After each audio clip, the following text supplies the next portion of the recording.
소스 쪽에 또 전문으로 하고 계신 분들, 그리고 배달 쪽으로 계시고 공유주방으로 전문가셔가지고 제가 발표 순서를 바꿔달라고 했어요. 이제 그 다음 발표가 더 많이 아시는 방수준 대표님이 하시니까 저는 전반적으로 제가 아는 내용을 제가 체감했던 내용을 좀 전달해드리면 어떨까라는 생각을 했었고요.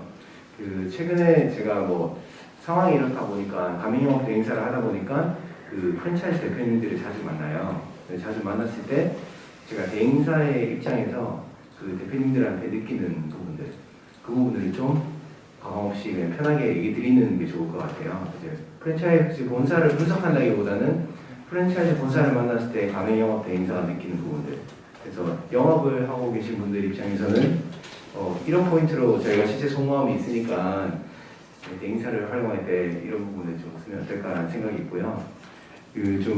제가 굿투 브레인이라는 책을 예전에 읽은 적이 있어요. 주제랑 좀 비슷해가지고 일부러 이 책을 제가 가지고 왔어요. 이 책인데 시간 되시면 한번 읽어보시면 좋을 것 같은데 이번에 제가 발표하게 된 내용의 주요 내용은 고슴도치가 되자라는 포인트이거든요. 그 내용이 중간중간 계속 나올 거예요. 그래서 그 부분을 가지고 이따가 뭐 기회가 되면 좀 얘기해 볼 수 있는 부분이 있었으면 좋겠습니다. 우선 뭐 저희 거래처나 내용보다는 저희 회사를 그냥 간단히 말씀드리면 프랜차이즈 가맹영업 대행사고요. 대행을 전문으로 하는 회사입니다.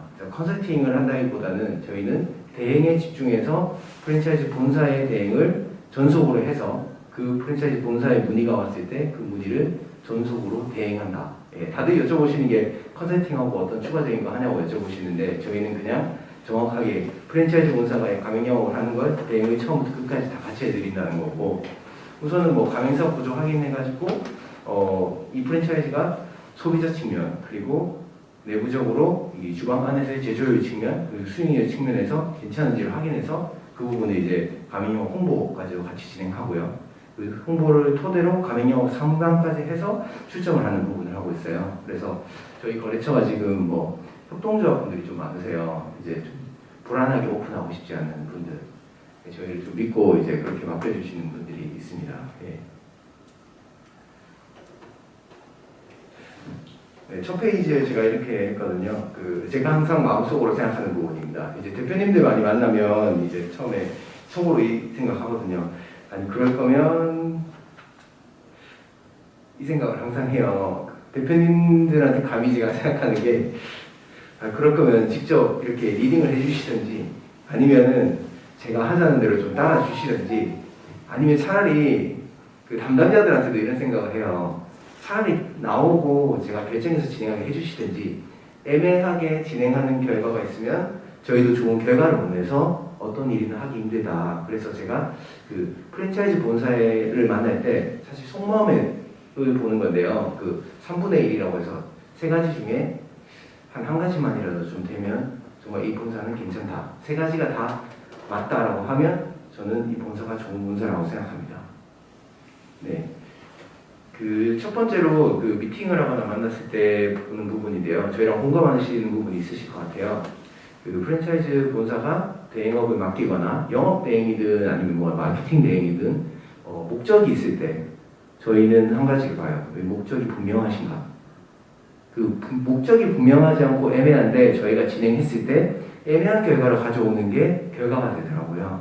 그래서 목적이 분명한지, 그리고 실제로 이 일을 진행할 때 이 일을 진행을 할 수 있는 사람이 있는지, 이 진행이라는 부분은 대표님들이 의사결정을 하고 진행을 같이 할 수 계속 있는지 아니면 담당자가 실제로 이 일을 진행할 수 있는지, 진행을 해야 저희가 결과를 낼 수 있으니까요. 그리고 마지막으로 제가 세 번째로 넣었던 건 사실 저희도 대행사다 보니까 프랜차이즈 본사가 얼마나 경쟁력이 있는 곳인지를 봅니다. 근데 제가 마지막으로 넣은 이유는 제가 이 프랜차이즈 본사가 경쟁력이 없다고 했어요. 대응을 못한다고 해버리면 저희가 경쟁력이 없는 회사가 되잖아요. 다만 제가 말한 이 경쟁력이라는 부분은 본사가 가지고 있는 소신 부분은 뚜렷하게 있어주면 좋다는 겁니다. 그래야지 뭐 갈까요 말까요 라는 고민을 할 때 이거는 가지 맙시다라고 분명하게 얘기를 해주셔야 저희도 안 가는 방향으로 하고 나머지 선택을 하게 되거든요. 예. 밑에 영어는 이제 좀 그냥 너무 비어 보여서 한 병에 소금 쓴 거고요. 여기서 구투그레이시라는 책을 보시면은 그 고슴도치 이론이 있어요. 그 부분을 좀 보시면 좋을 것 같습니다. 제가 하나 질문을 드릴게요. 여기 그 제가 맨 처음 얘기했었던 목적이 분명한가를 질문 드리는데요. 그 제가 한 분한테 여쭤볼게요. 혹시 지금 서강 알미늄 예, 사장님이시나요? 팀장님이시죠? 예.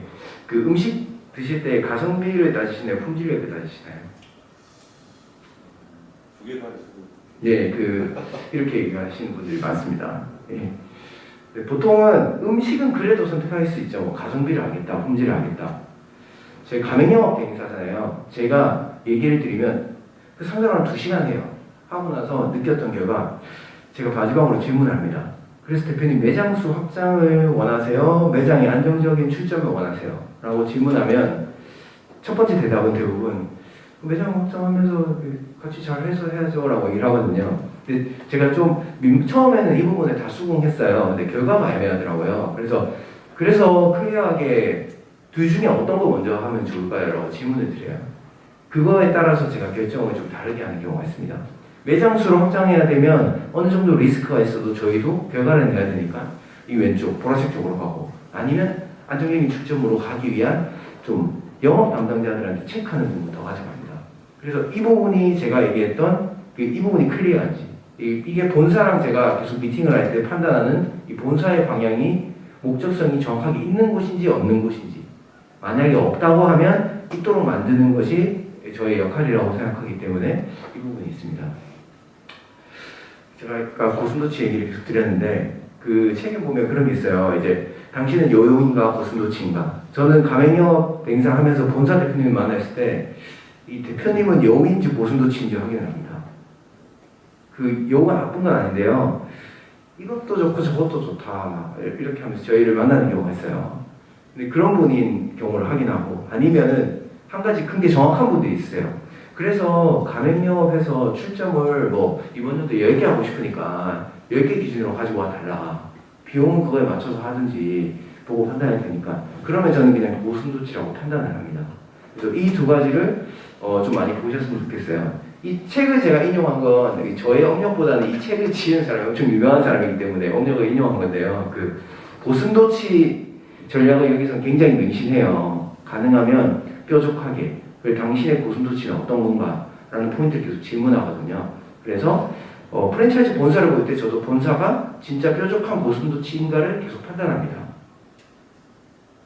예, 이렇게 이제 이미지가 보이시죠? 근데 저는 그 여우에 대한 옹호론을 이따가 드릴 건데 같이 설명드리면서 얘기 드리겠습니다. 두 번째인데요.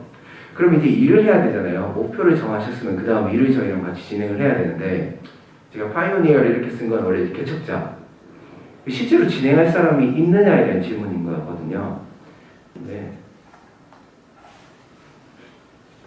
지금 이제 여우는 이렇게 여기저기 탐색을 해요. 이게 뭐 계산기를 두드리죠. 저도 그럴 때가 있어요. 얘기하다 보면 빙빙 돌아서.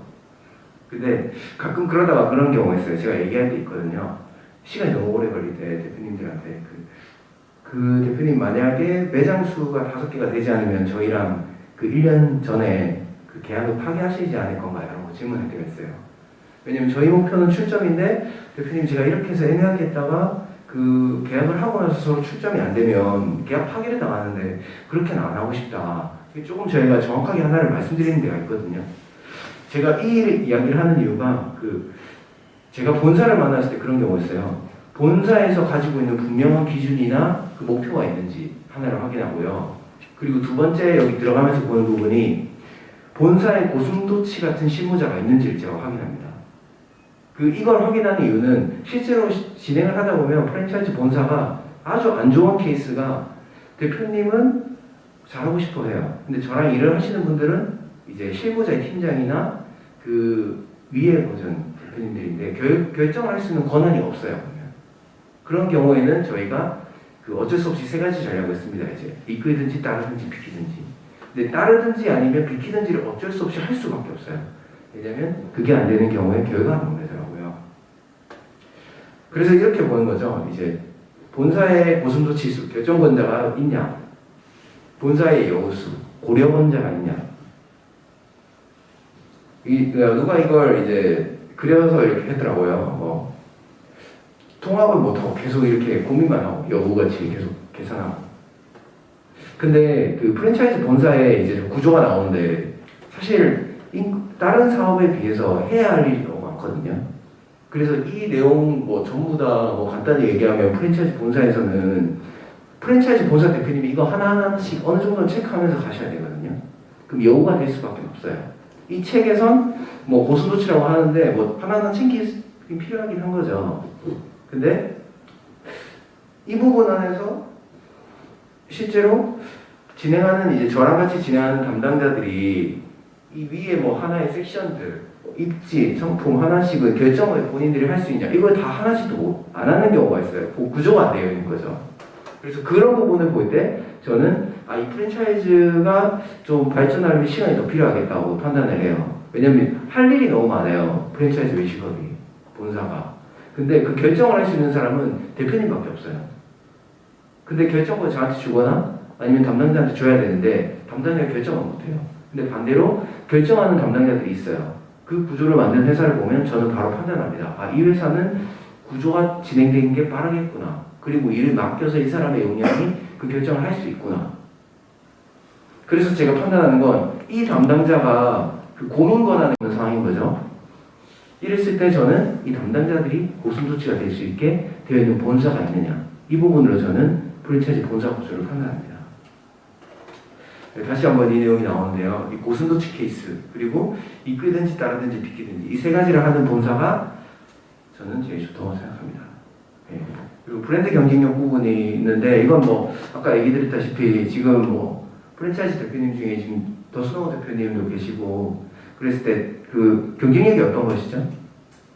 믹스 브랜드 중에서는 퀄리티가 최고 탑이라고 저희가 자부하고 아까 가성비 얘기를 하셨는데 저희는 품질 퀄리티에서는 최고로 가져가자.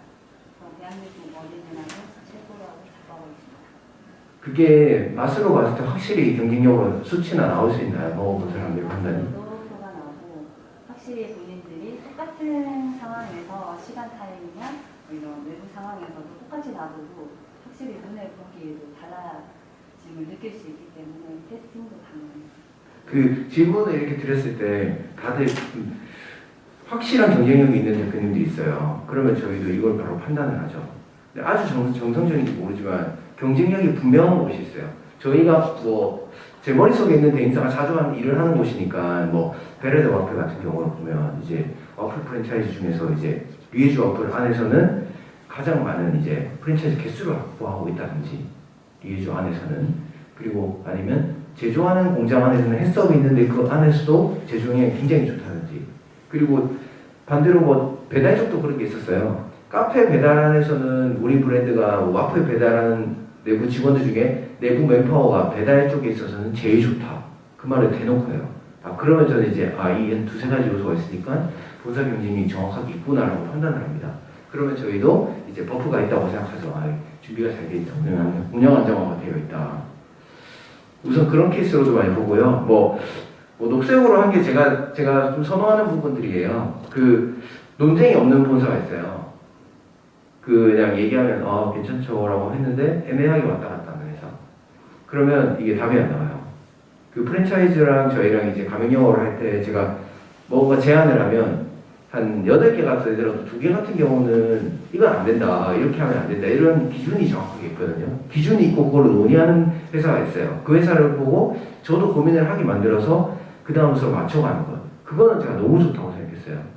근데 의견이 없고 그냥 그러면 갈게요라고 했는데 그게 실제 회사랑 안 맞는 거예요. 저희가 하는 대로 그냥 하겠다고 하는 회사. 그때 저는 이제 프랜차이즈 본사가 안 맞다라는 생각을 하는 게 있고요. 그리고 고민하는 본사였어요. 고민을 다시 시작해요. 또 진행을 했는데 이건 다시 한번 내부 검토해가지고 다음 주에 얘기할게요. 이걸 담당자들이 많이 좋아하시더라고요.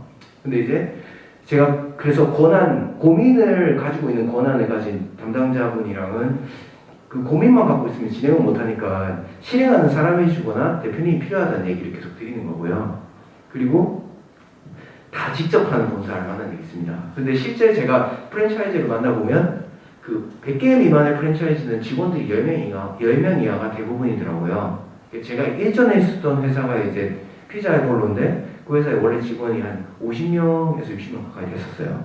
그러다 보니까 제가 그 다음 구조를 몰랐는데 가면 직원이 6명, 그 다음 3명, 그리고 7명 이 케이스인데 이분들이 다 직접 한다는 건 말이 안 되더라고요. 그래서 잘 맡겨서 뭐 디자인을 하면 디자이너가 없어도 구조를 잘 시켜놓는 회사, 거기가 실제로는 수익 구조가 잘 나서 괜찮고, 그리고 가맹 영업을 하면 오히려 저한테 잘 맡기고, 근데 결정 권한을 가지고 있는 이사나 뭐 영업팀장이 있어요. 그분들한테 그 잘 맡겨버리니까 오히려 효율이 좋았다. 아니면 한 가지 요소는 가져가는 거 저는 추천합니다. 뭐 영업만큼은 우리가 진짜 좋다. 아니면 제품만큼은 우리가 진짜 좋다. 그 경쟁의 하나의 요소라면 그 부분은 분명히 존중해야 되는 부분이고요. 그렇게 저희가 우선 제가 보고 있고, 그 아까 처음으로 얘기한 거에 돌아가서 이제 다시 설명을 드리면, 뭐 이거는 좀 실무적인 부분으로 쳤어요. 그래서 이 회사에 뭐가 특이성이 있냐, 뭐가 목표가 뭐냐라고 하면 얘기하세요. 우리는 뭐 제조 원가율 정확하다. 뭐 35%에서 포장 합치면 40%딱 얘기를 하세요. 어떤 분들은 지금 원가 뭐 좋고 편하게 만들 수 있죠. 애매하게 얘기하시는 분들. 그때 바로 확인합니다. 한 번 더 들어가서 질문하면 답변이 나와요. 숫자로 답변이 안 나오는 것들. 그리고 출처 비용이 얼마냐라고 했을 때 이제 한 2번 얘기하면 그 담당자분이나 클리어하우에 확인이 가능해요. 인테리어 뭐 별도 비용 확인해서 그거는 그 상황마다 다르죠. 누구나 하시는, 저희를 데리고 가요. 예를 들어서 출전 기준이 우리가 이런 케이스가 있는데 너희가 이 기준에 맞춰라 얘기를 처음부터 주시고 협의를 하거나, 근데 하나도 없는 곳은 그냥 그 있는 거 케이스로 하나 만들어서 그 하면 생각해보고 다시 한번 고민해볼게요 주면 다시 고민하는 시간에 이미 그 회사의 트렌드가 다 지나가요. 뭐 샵인샵 케이스를 만들어도 만들다가 다시 그걸 맞추는데 한 달이 지나가면 이미 출점이 다 끝나 있는 케이스가 많죠. 그리고 마지막으로 이 브랜드 경쟁력, 이거는 제가 버프로 좀 가져가고 싶어 하는 부분이었습니다. 예. 이제 고슴도치 전략이 뭐 해당 브랜드가 가지는 결정권에 있어서도 분명한 부분들, 그리고 그 회사가 가지는 강점들인데, 실제 여기 이제 이론에서 제가 썼던 건 원래 이론은 그런 내용이었어요. 제가 이게 뭐 유명한 분이 하신 말씀이니까 저도 이 책을 보고 말씀드리는 건데, 그 당신이 세계 최고가 될 수 있는 일, 고슴도치라는 그 포인트 안에서, 그리고 그 최고가 되는 일이 경제 엔진을 움직이는 거, 자금 유동성이 돌아가는 거, 프랜차이즈 입장에서는 뭐 물류 수익이라든지, 뭐 인테리어로 수익을 낸다든지, 아니면은 뭐 로열티로 수익을 낸다든지, 그 부분이 정확하게 어떤 게 있는지, 그리고 마지막은 당신이 깊은 열정을 가진 일, 이 세 가지의 이제 공통 조합으로 하나의 포인트를 만들려고 얘기를 하거든요. 그래서 이 부분을 이제 생각하면서 프랜차이즈 본사를 제가 체크하면 좋은데, 이 현실적으로 좀 쉽지는 않아서 제가 현실적으로 매일 만나는 대표님들이랑 만났을 때 제가 빠르게 이 본사를 판단하는 방법을 3가지로 좀 얘기를 드린 거고요. 프랜차이즈가 100개 이하가 대부분이에요, 사실. 뭐 공유 주방도 지금 많아지고 있지만 사실 전체적으로 엄청 많은 큰 회사만 있는 건 아니잖아요. 그래서 저는 지금 뭐 여우같이 바쁘지만 분주한데 뭔가 진행 안 되는 여우보다는 오히려 작지만 강한 본사, 그렇게 하기 위해서는 목적이 분명할 수밖에 없고, 그리고 그 직원들이 결정권을 가지고 있어야 되고, 그리고 그 직원이 가진 한 가지의 포인트 강점이 있어야 된다. 그 케이스를 보고 있고요. 뭐 앞서 말씀드렸다시피 프랜차이즈 본사가 구조가 워낙 많다 보니까 제가 이거 뭐 대표님 옹호는 아니지만 어쩔 수 없이 모든 것의 전문가가 대표가 될 수는 없다고 생각해요. 그래서 요같이 되겠죠. 근데 직원들만큼은 직원들이 가진 한 두 가지 작은 요소 하나씩은 결정권을 가지고 있어서 고슴도치 같이 되었으면 좋겠다는 게 있고요. 이게 제가 시간이 지나면 이 결정권자들이 다 담당자들이 되니까 대표님도 한 가지 한 가지 좀 더 강해져서 고슴도치 같은 이 그룹이 되지 않을까 생각해서, 목적은 분명하고, 그리고 진행은 빠르고, 그리고 그 브랜드가 가진 강점은 명확한 이 3가지가 완료된 곳을 제가 본 적은 없습니다, 아직까지. 예, 업력이 제가 많지 않다 보니까. 하지만 그런 기회가 있으면 좋을 것 같다는 생각하면서 지금 내용을 마치겠습니다. 네, 감사합니다.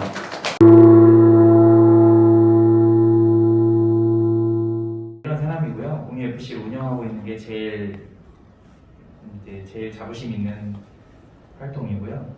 보통은 제 최종 경력을 제일 위에 놓는데, 저는 제 첫 직장 경력부터 이렇게 쭉 밑으로 넣고요.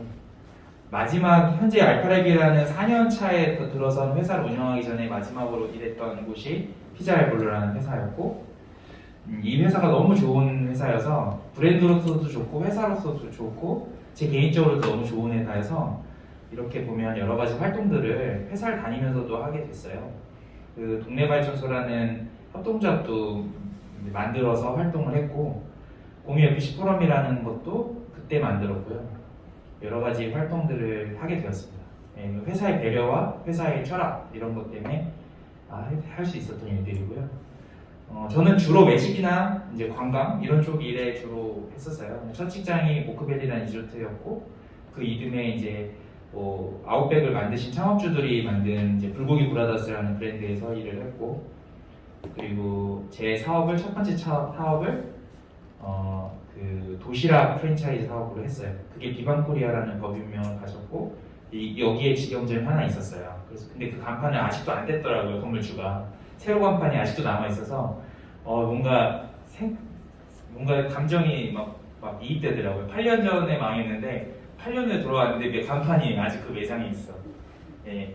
저는 지금 이게 엄밀히 말하면 두 번째 창업이고, 협동조합도 결국은 법인의 한 형태이기 때문에 그것까지 포함하면 세 번의 창업을 한 사람이에요. 그래서 도시락 프랜차이즈 사업은 1년 만에 망했고, 협동조합은 지금 7년 차 협동조합인데 여러 가지 어려움이 있습니다. 저는 현재 협동조합 활동을 하고 있지 않고요. 알파랩이라는 회사에 지금 전력 투구하고 있고요. 그 세 번의 창업 중에 두 번의 창업을 그 모시는 대표님한테 엔젤 투자를 받아서 창업한 특이한 경력이 있어요. 그 스타트업에서 오셨지만 스타트업은 투자도 빈번하고 사실은 그렇잖아요. 투자를 못 받는 게 더 이상한 스타트업이잖아요. 오히려 어떻게 보면 어떤 면에서 보면. 근데 저희 외식업이나 뭐 교육이나 뭐 프랜차이즈 이런 쪽은 오히려 투자받는 회사가 드문데, 저는 그 운 좋게 이게 또 인생 타이밍인 게 항상 성장을 막 하려고 하는 브랜드에 들어가서 성장에 기여를 해요. 그래서 그 공로로 그 앞장서 공로로 항상 이렇게 대표님 오너로부터 좋은 평가를 받고 투자를 받게 됐어요.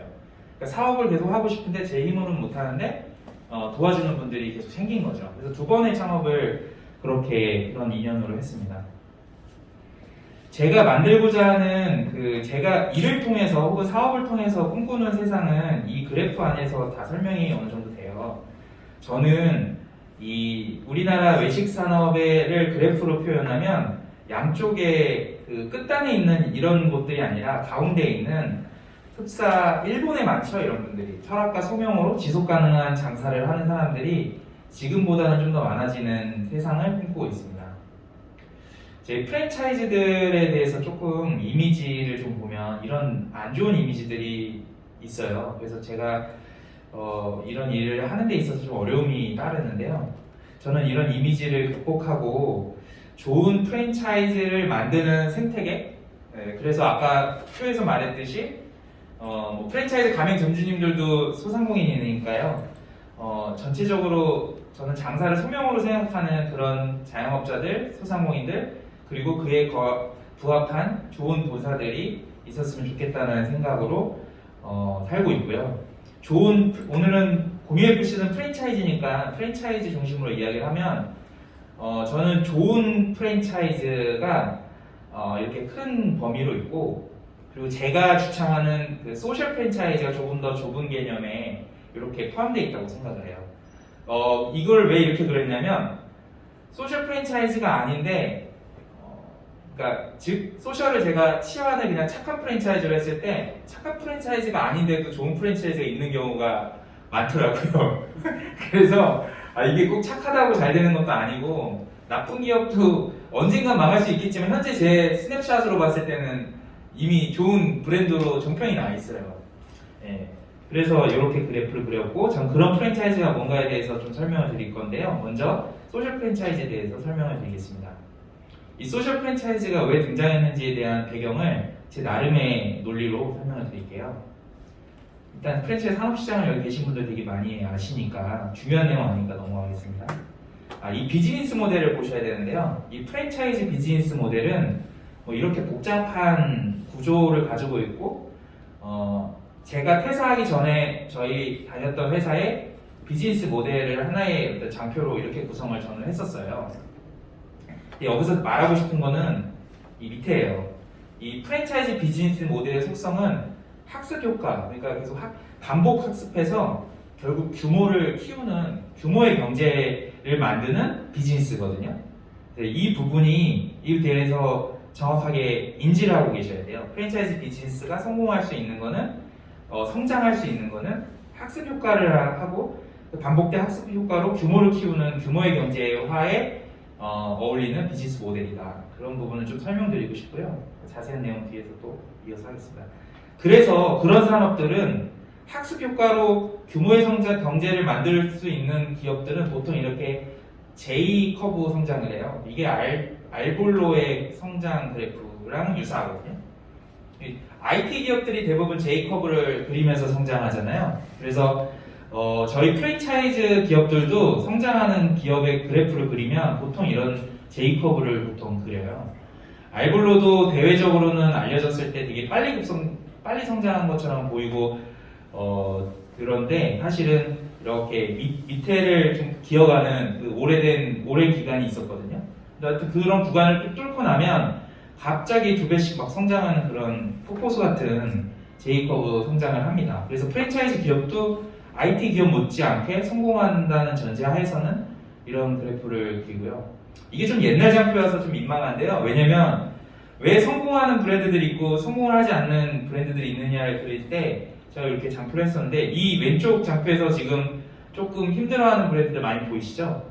심지어 예, 그렇습니다. 네, 제가 다른 회사는 언급하면 제 고객사에 프랜차이즈가 많아서 네. 그래서 왜 성공과 실패를 하느냐를 제 나름대로 막 살펴보면서 여러 가지가 있을 건데 제 나름은 이런 요소들이 있는 것 같아요. 프랜차이즈가 성장을 하는 혹은 외식 기업들이 성장하는 이유에는 이 우수 인력, 브랜딩, 해외 진출, 그리고 옴니 채널, 이거는 뭐 컨버전스라고 저는 또 다르게 말할 수 있는데 이런 걸 얘기하거든요. 우수 인력은 당연한 듯한데 왜 이 얘기를 하냐면 여기 지금 오른쪽에 보시면 여러분들한테는 오른쪽 맞겠네요. 여러분들도 오른쪽 맞죠? 여러분들한테도 예. 그 기업들이 원래 잘 나갔던 기업들인데 이 기업들이 이제 직영 전문 중심으로 하는 대형 외식 기업들인데 여기에 있는 이 기업들이 조금 쇠퇴하면서 여기에 있는 인력들이 이 왼쪽에 프랜차이즈 회사들로 많이 들어갔어요. 그거를 이제 업계에 있는 사람들은 그걸 감지하거든요. 그러니까 이 아웃백이나 이런 데는 오래된 전통의 외국에서 온 기업들이 대부분이고 매뉴얼이나 시스템이 되게 잘 갖춰져 있고 동기부여 시스템도 잘 작동하는 회사들인데 여기서 고도의 훈련을 받았던 인재들이 프랜차이즈 쪽으로 많이 넘어가면서 경영자가 되고 본부장이 되고 직영점에서 일을 하면서 프랜차이즈는 제가 봤을 때 편견일 수도 있겠지만 소비자들에 대한 인지도도 안 좋을 때가 있고 일을 하는 사람들 관점에서도 프랜차이즈는 뭔가 계속 나쁜 언론에 노출돼서 그런지 좀 그런 선입견이 있어서 좋은 인재들이 많지 않았는데 이 인재들이 프랜차이즈 비즈니스를 많이 하게 되는 거를 현장에서 많이 감지했고요. 그래서 저는 우수 인력이 프랜차이즈 성장의 이유가 된다고 제 나름은 그런 논리를 대고 있고요. 또 한 가지는 프랜차이즈는 과거에는 첫 번째 브랜드를 론칭한 기업이 제2 브랜드를 만들 수밖에 없는 환경에 놓여지는데 제2 브랜드를 성공하는 케이스가 되게 뭐 여전히 없지만 아예 없었다고 할 수 있을 만큼 브랜딩이 잘 안 됐었는데 언젠가부터 성공하는 프랜차이즈들은 필연적으로 오는 제1 브랜드, 제2 브랜드, 제3 브랜드에 대해서 계속 성공을 하는 거예요. 그러니까 성공 DNA나 성공 시스템을 제2 브랜드에도 만들어서 결과물을 만들었죠. 대표적으로 이 언론에 여러 가지 뭐 문제는 있었지만 조스 떡볶이가 바르다 김 선생을 성공시킨 사례나 뭐 여러 기업들이 있어요. 제2 브랜드로 또 성공한 기업들이 뭐 환경기획 같은 경우 청년다방과 봉급이요 이런 걸 같이 성공시킨 이런 기업들이 예전에 프랜차이즈에서는 많이 없었는데 최근에 이제 기업들 아마도 명륜진사갈비도 제2 브랜드로 아마 세상에 이제 오픈될 브랜드들 중에 경쟁력 있는 게 분명히 있을 거거든요. 그러니까 그런 사례들이 늘어나고 있다는 게 성공의 이유들이고 그 결국 브랜딩을 잘한다는 거거든요. 지금 프랜차이즈 본사 대표님들을 만나면 유통 물류에 신경 쓰는 본사 대표님들이랑요, 이 브랜드에 신경 쓰는 대표님들 그렇게 거의 양분된다고 보시면 될 것 같아요. 그래서 브랜딩에 신경을 참 많이 쓴다. 예. 그 알볼로 사례를 들면 알볼로는 공동 창업자 두 분 형제인데요.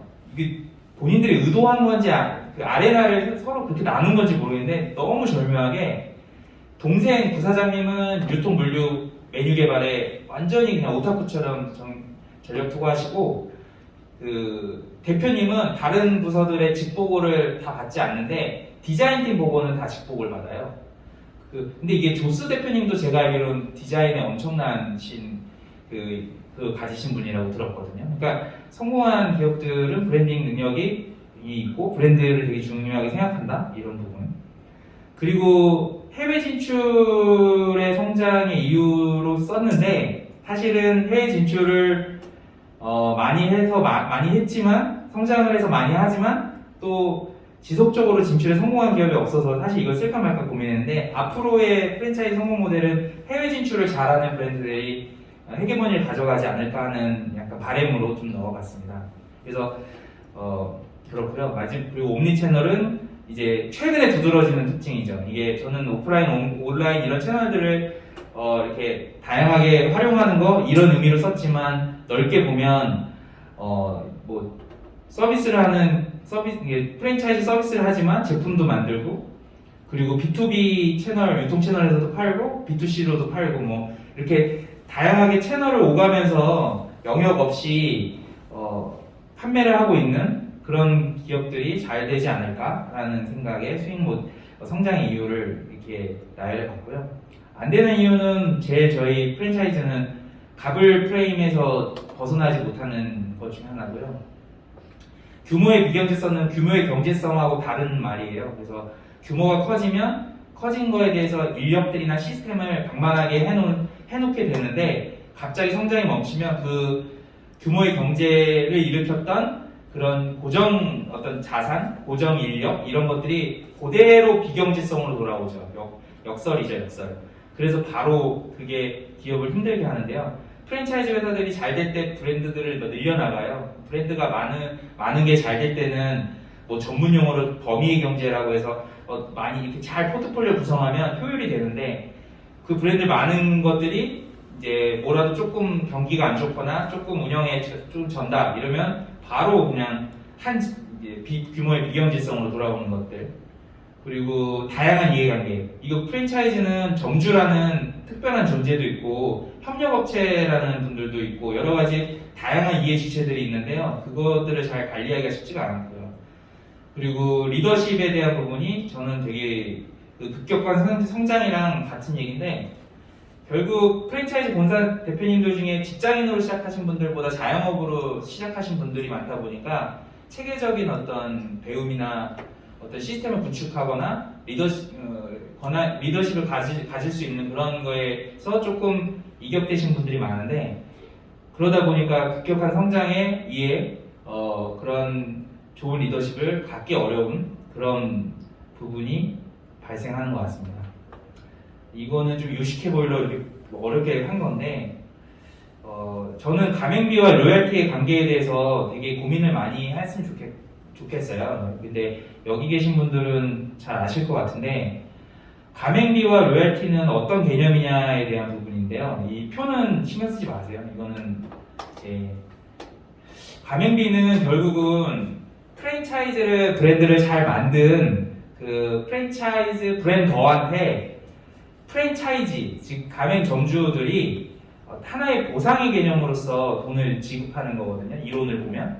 그러니까 내가 이 브랜드를 계약을 하는 순간 가맹비는 그거에 대한 보상으로 프랜차이즈 브랜더한테 응당 지급 그거에 대한 대가로 내 브랜드를 쓰게 해주는 거에 대한 대가로 지급해야 되는 돈이에요. 로열티는 뭐냐? 로열티는 매월 내야 되는 돈이잖아요. 이거는 그거랑 개념이 조금 달라요. 이 로열티의 개념은 매월 프랜차이즈 브랜더들이 가맹 점주, 그러니까 프랜차이저가 프랜차이즈를 잘 관리하고 운영하고 서포트해주는 거에 대한 운영적인 요소에 대한 어떻게 보면 대가거든요. 그러니까 이거는 즉 온고잉한 역할, 지속 가능하게 프랜차이즈 본사가 점주에게 역할을 하나 다하지 못하면 로열티를 받으면 안 되는 거예요. 근데 우리나라는 지금 여기에서 이 개념에 대해서 프랜차이즈 본사도 잘 모르고 프랜차이지들도 잘 모르니까 가맹비는 응당 안 내고 안 받아야 될 돈이라고 생각해서 상무 정책을 되게 자랑인 것처럼 홍보를 하고, 그 다음에 그거에 익숙해진 가맹 점주들도 가맹비를 받으면 그게 나쁜 본사라고 생각을 해요.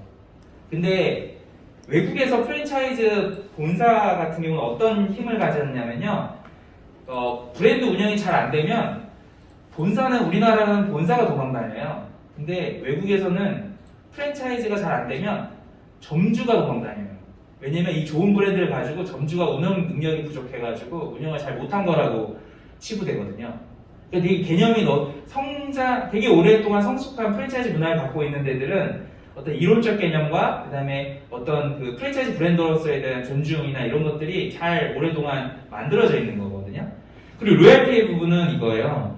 본사가 제대로 운영 관리를 하지 않으면서도 뭐 말이 로열티 안 받는다고 하지만 실질적으로 이제 아시겠지만 물류비에서 로열티의 어떤 치환된 개념으로 가져가는데요. 그 돈을 가져가면 안 되는 거예요. 본사가 마케팅하지 않고 브랜딩하지 않고 점주들을 장사를 잘할 수 있도록 돕는 역할, 슈퍼바이징하는 역할을 제대로 하지 못하면 로열티를 적금 붓듯이 가져가면 안 되는 거거든요. 역할에 대한 대가로 가져가야 되는 거거든요.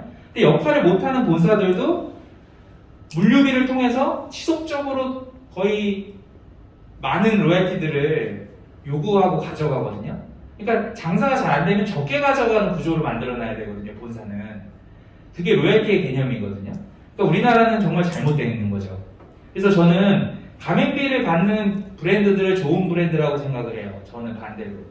그리고 로열티가 잘 작동하고 있는 브랜드들, 이왕이면 아직 한국은 인식이 적지만 물류비에서 가져가지 않고 그냥 공식적으로 로열티로 받아갈 수 있고 그런 의지를 가진 본사가 좋은 본사라고 저는 생각을 합니다.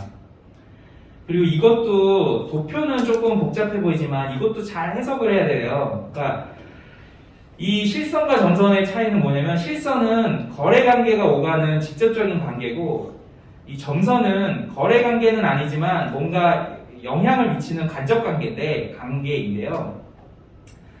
우리 프랜차이즈는 참 어려운 게 고객과 가맹점이 직접 관계잖아요. 예를 들어 가맹점은 음식 서비스를 제공하고 고객은 소득을 주는 형태의 매출을 일으키는 관계죠. 그리고 가맹점은 로열티를 주고 가맹본부는 가맹점을 도와야 되고, 협력사들은 가맹본부를 통해서 이렇게 청구를 하고 가맹본부는 비용을 제공하고 뭐 이런 형태로, 물론 가맹점을 통해서 이렇게 하는데 이게 좀 복잡한데 그냥 쉽게 말하면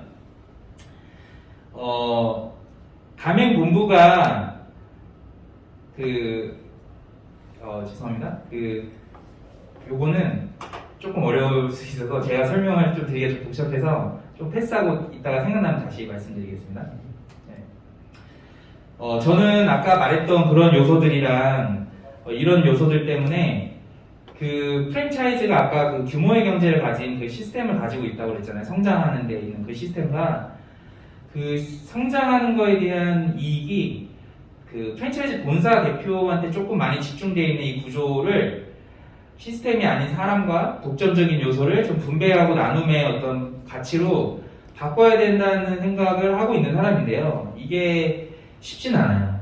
저 혼자 그렇게 생각한다고 또 저도 막상 그렇게 할 때 고민이 많이 되는 사람이기 때문에, 나약한 사람이기 때문인데요. 이렇게 바뀌어야 된다는 가치관은 명확하게 가지고 있는 사람이에요.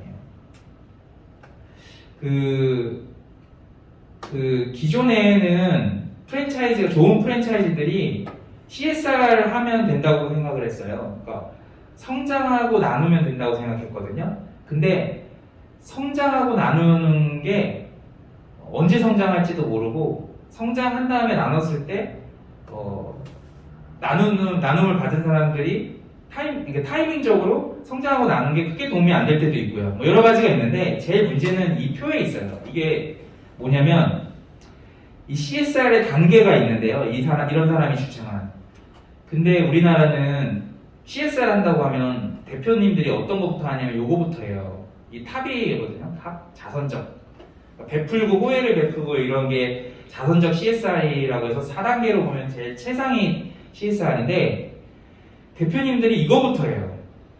원래는 CSR은 이거부터 해야 돼요. 일단 내 점주가 잘 먹고 잘 사는 구조를 만들었어. 이것까지 만드는 경우는 좀 있어요. 많이 있죠. 많이까지는 아닌가? 근데 이게 삐끗되면 이거 하면 안 돼요. 이거 홍보도 하면 안 돼요. 이거 안 되는데 연탄 나르기 하는 거 마케팅으로 쓰시면 안 된다는 얘기예요. 그리고 이거 다음에는 법적을 잘 지켜야 되거든요. 근데 우리나라 프랜차이즈들은 최근은 안 그래요. 예, 안녕하세요. 최근에는 안 그랬는데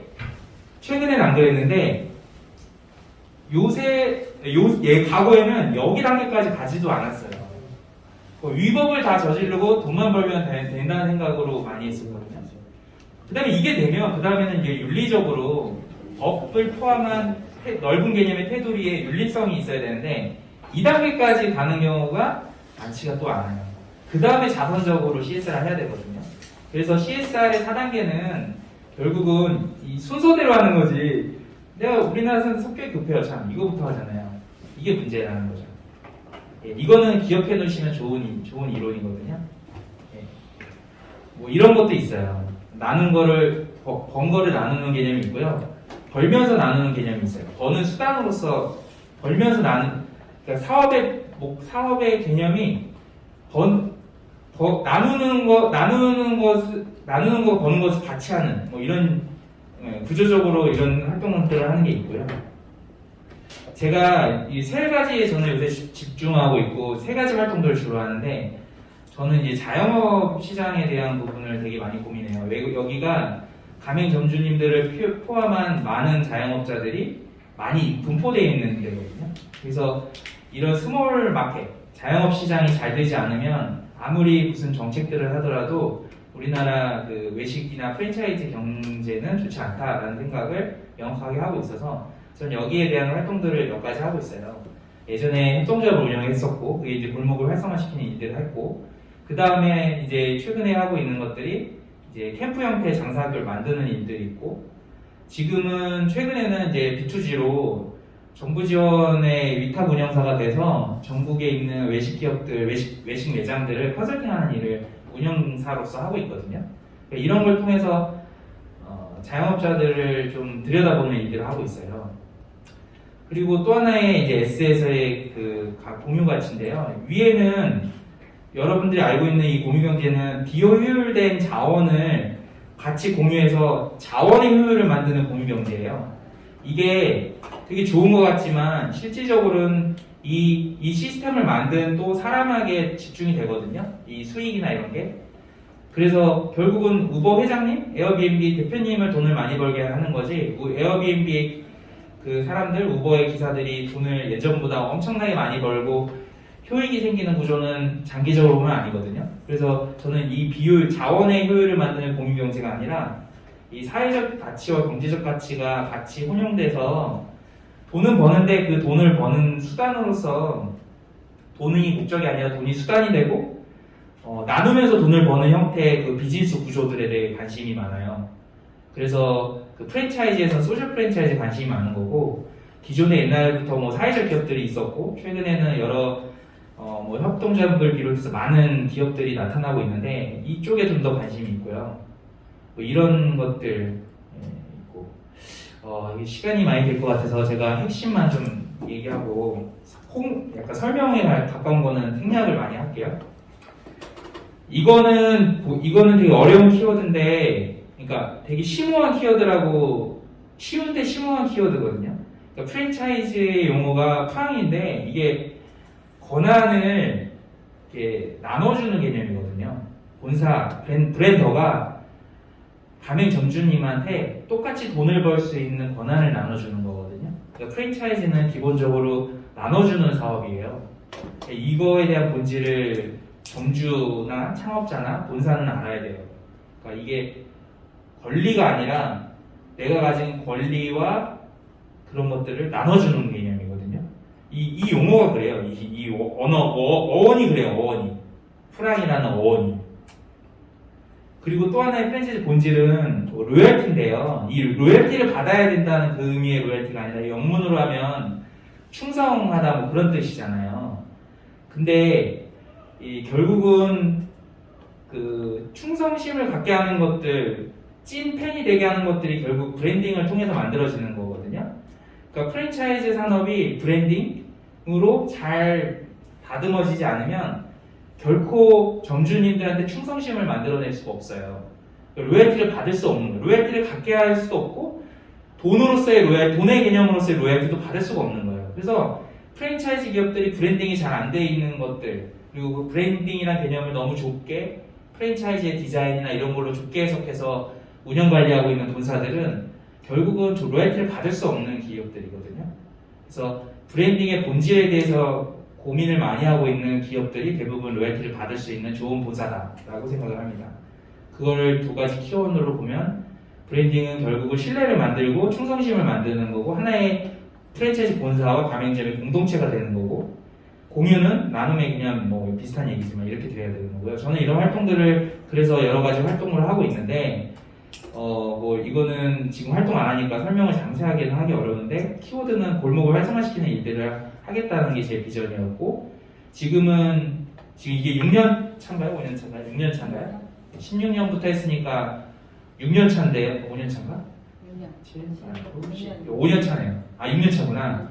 이거 계속 하고 있어요. 이렇게 오늘 이렇게 소소하게 와서 짤까? 이런 고민이 엄청 들었거든요. 근데 째면 이게 되게 대단한 스타트업에서 오셨고 또 대단한 또 전문가신데 이분들은 바쁘실 텐데 그런 유혹에서 제가 잼을 하지 않았습니다.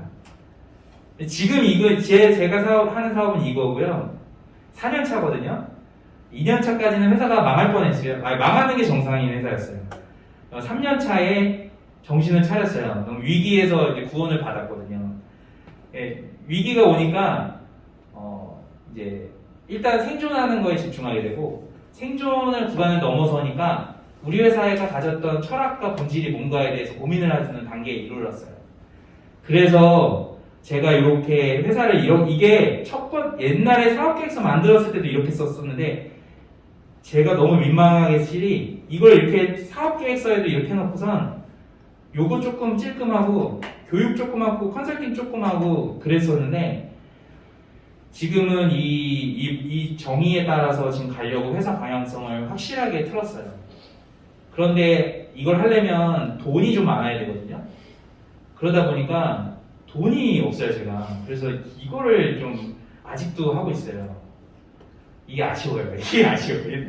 돈만 있으면 저는 이런 거 다 안 하거든요. 이것만 할 것 같아요. 왜냐면 이게 너무 보람되고 재밌는 일이고 제가 이 비즈니스를 할 거라고 생각을 안 하고 1, 2년 차 때는 이제 교육과 컨설팅 이런 걸 하다가 그냥 저희 직원이 일하다가 나가서 만든 회사에 조금의 아주 작은 시드머니에 엔젤 투자를 했는데 잘 안 되거든요. 근데 이제 이걸 엑셀레이팅을 하겠다는 생각으로 한 건 아니고 그냥 조금 했는데 그 기회들을 못 발견하다가 작년 하반기부터 이제 이 활동을 조금씩 하고자 하는 준비를 하고 있어요.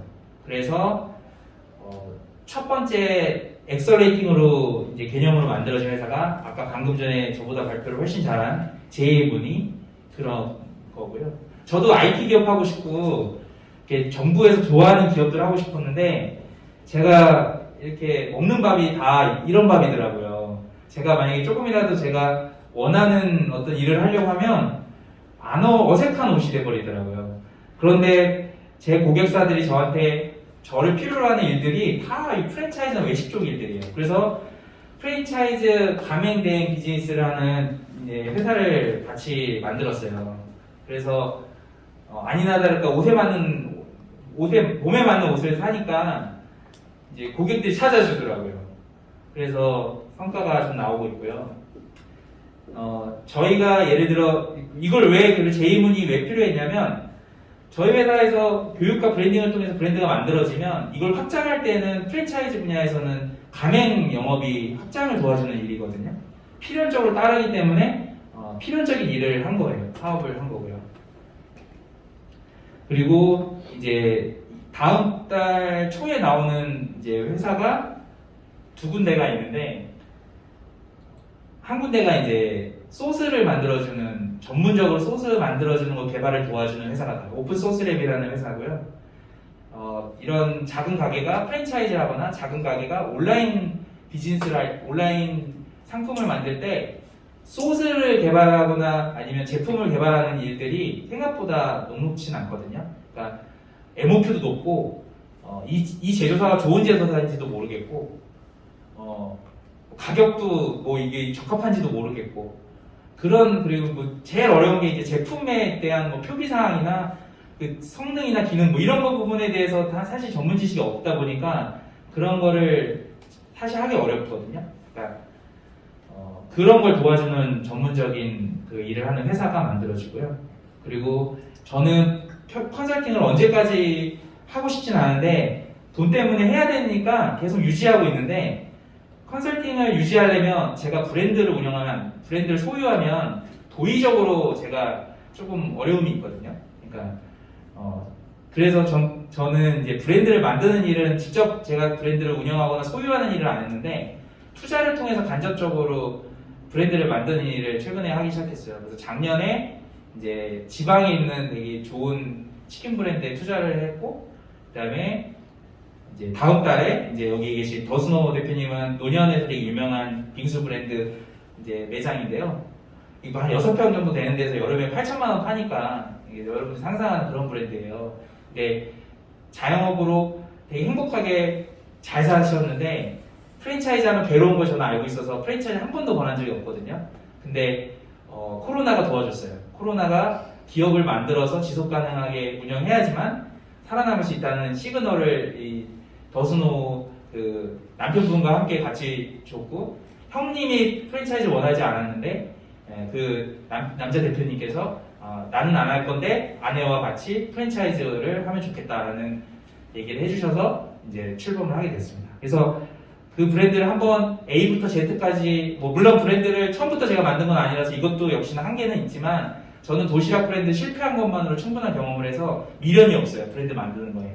근데 있는 브랜드를 성장시키는 일은 누구보다 잘할 수 있다는 생각이 있어서 그래서 이제 더스노를 한번 다시 옛날의 그 추억을 새록새록해서 만들어보면 어떨까라는 생각을 하고 있습니다. 예, 우리나라는 장인 가게도 많아져야 되고요. 좋은 지속 가능한 프랜차이즈들이 늘어나야 되고, 그리고 제일 중요한 게 가운데 이 다양한 성장 방식을 가진 회사들이 더 많이 나와야 돼요.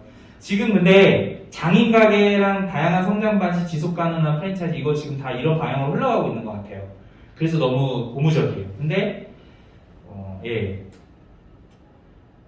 저는 약간 저희가 추구하는 비즈니스 모델이 약간 이런 건데 이게 뭐랑 닮았냐면 블록체인이랑 좀 닮아 있거든요. 분산.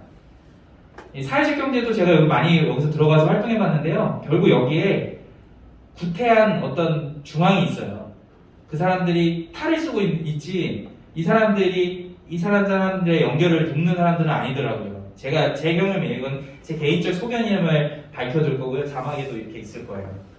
네, 전 사회적 경제 좋아하는데요. 지금 사회적 경제 방식으로는 안 된다는 생각인데 아직 답을 못 찾았는데 결국 이 분산화된 이런 흡사 요새 사람들이 이걸 보면 다 블록체인이라고 하는데 이런 방식의 조직 구조가 좀 나와줘야 되지 않나 그런 생각이고, 참고로 저는 비트코인에 한 번도 앱을 본 적도 없고 투자한 적도 없습니다. 근데 블록체인이 왜 사람들에게 열광을 받는지를 이것 때문에 아는 거예요.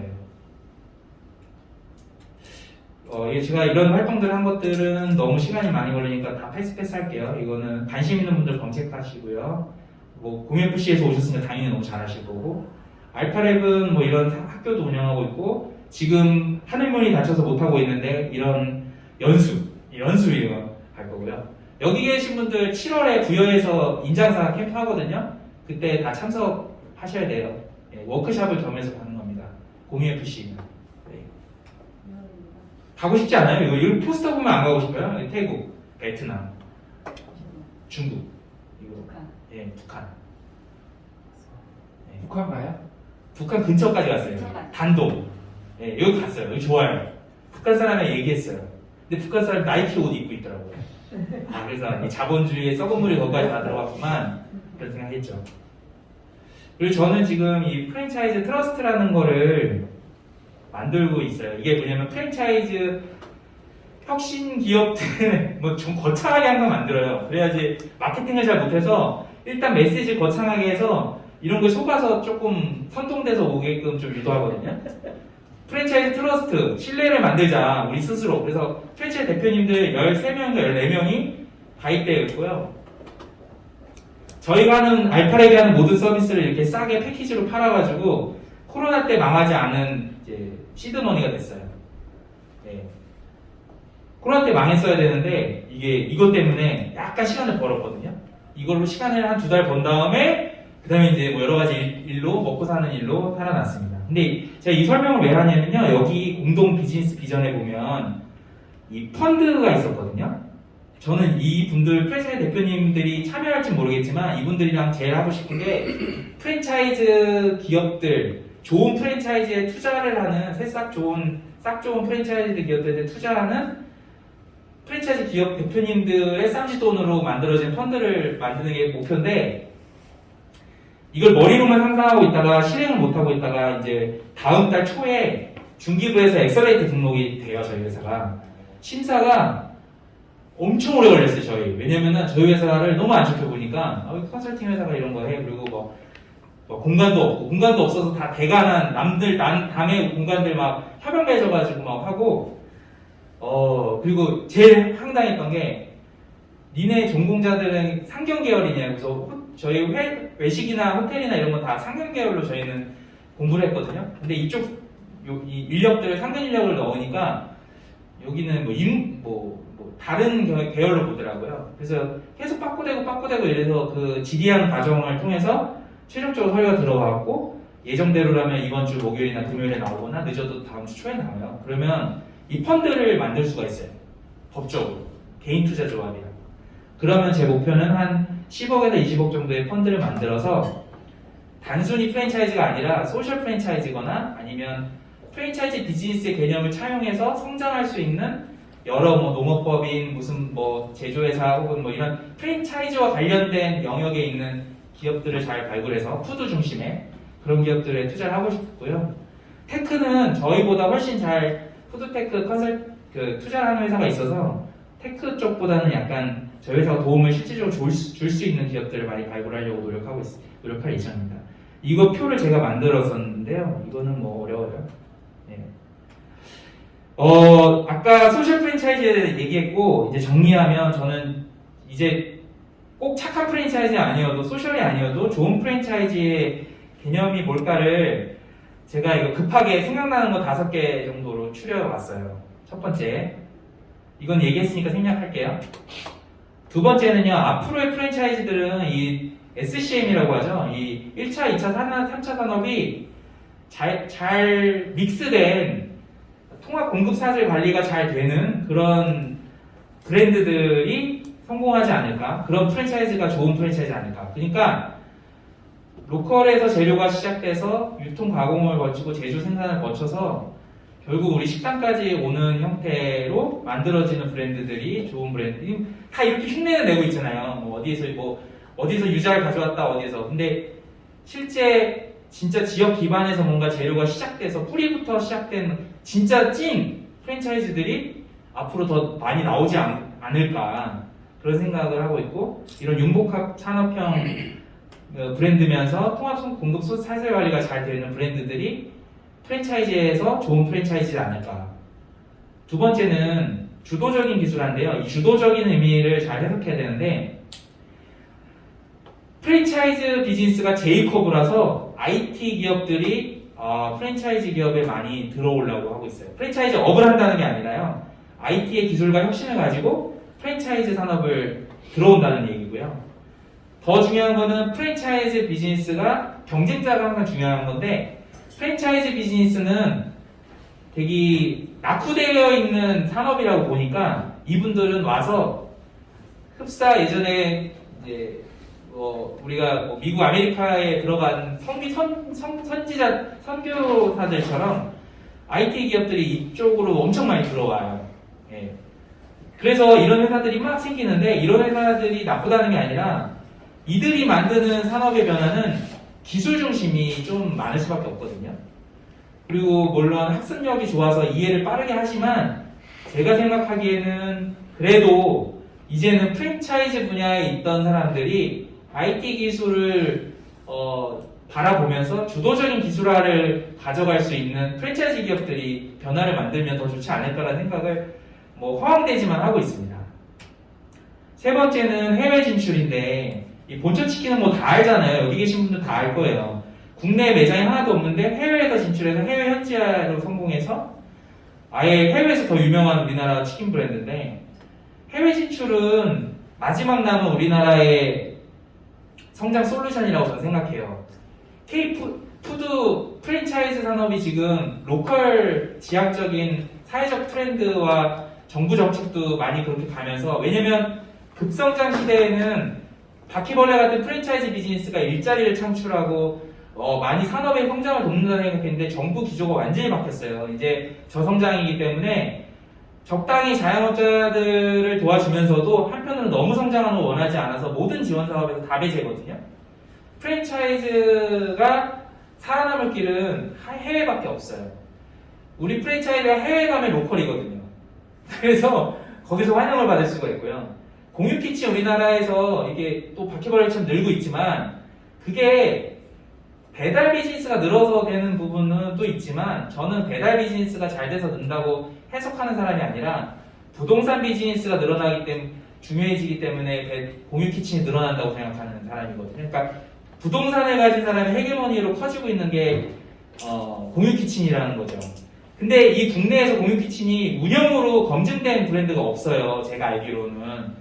공유키친이 더 잘 돼야죠. 부동산 업주들이 지하에 다 공유키친 넣으려고 하는데 왜 공유키친이 뭐 키친밸리나 이런 데 들어와서 왜 몇백 개를 바로 못 밟겠어요? 왜 프랜차이즈 브랜드 하나만 성공해도 1년에 300개, 400개씩 오픈하는데 왜 공유키친이 3억, 5억 정도 투자하면 만들 수 있는 공유키친이 왜 그렇게 안 늘겠어요? 그 이유는 수익성 검증이 안 됐고요. IT화가 잘 안 돼 있어요. 그게 뭐냐면 공유키친을 운영하는 사람들의 IT 개념은 있는데 여기에 일하는 사람들은 IT 개념이 없는 사람들이거든요.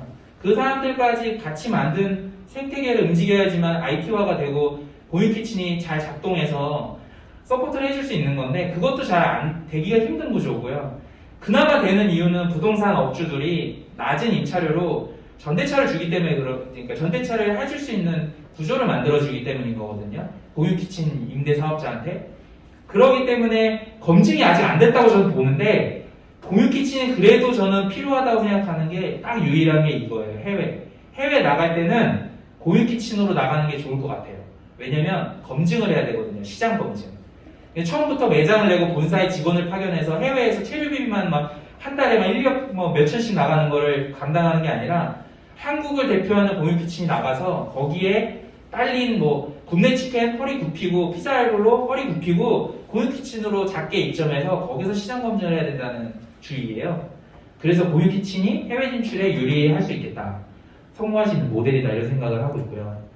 그리고 제일 제가 원하는 방향은 이거예요. 다양한 성장 방식. 여기 보면 협동조합 프랜차이즈, 문화를 만드는 협동조합, 2세대 경영을 통해서 만들고 카테고리를 융합해서 새로운 시장 개척. 최근에 샤비샵이 엄청 대세잖아요. 샤비샵도 하나의 문화가 될 날이 얼마 안 남았다. 이런 생각하고 있고요. 전통시장에서 시작한 브랜드, 업태를 파괴하는 브랜드, 유통 채널을 해서 마트에서도 팔고 편의점에서도 팔고 매장에서도 파는 이런 브랜드들, 다양한 기업들이 이렇게 나와줘야 된다는 생각을 해요. 다양한 성장 방식으로. 네, 알파랩이었습니다.